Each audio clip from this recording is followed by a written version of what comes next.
I've always been drawn to the science and technology, but I am a very well-rounded student. I do exceptionally well in subjects, but I've always liked the STEM courses the most.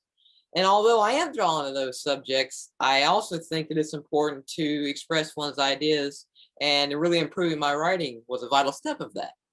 I can have the greatest idea in the world, but it's no use to anyone if I can't convey it in a way that others can relate to it. So that's really why I started taking more writing courses and improved my writing and speaking abilities. And really most of my technology knowledge on that side, I've taught myself through trial and error and books and online videos. And I believe that this is the foundation of success is really built on everyone's failures.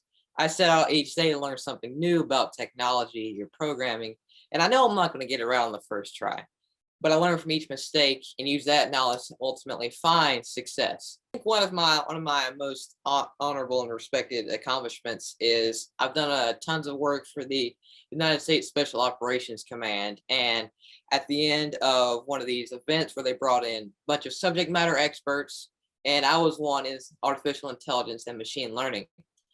And they brought me in and they said, okay, we're gonna give you a problem set and just give some way to figure something out. That avoiding all the no GPS, no signal, no nothing.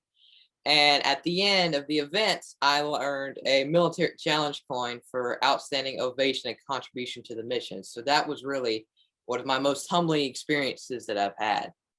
I had posted a video up on LinkedIn, just kind of a normal thing, and this guy came and he said, well, I would like to hire your son. And my dad and mom filtered through everything, and he was like, you do know he's 10, right?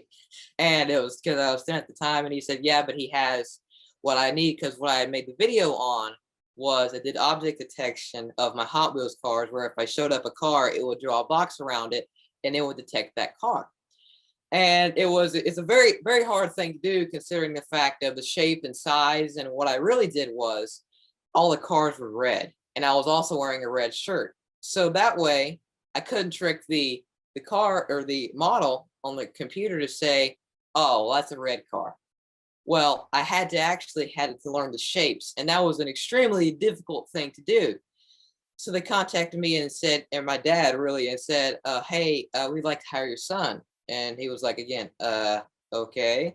So that's really where it all started, was that. So now I've done multiple contracts, actually just finished a big one this in January, where I did natural language translation for them, where, basically instead of operators having to learn multiple languages, the computer would figure out what language it was translating to and automatically translate that. And it was only using monolingual data of single languages and not a group together. Hello means hola. So it was a great challenge to accomplish, but it was definitely fun.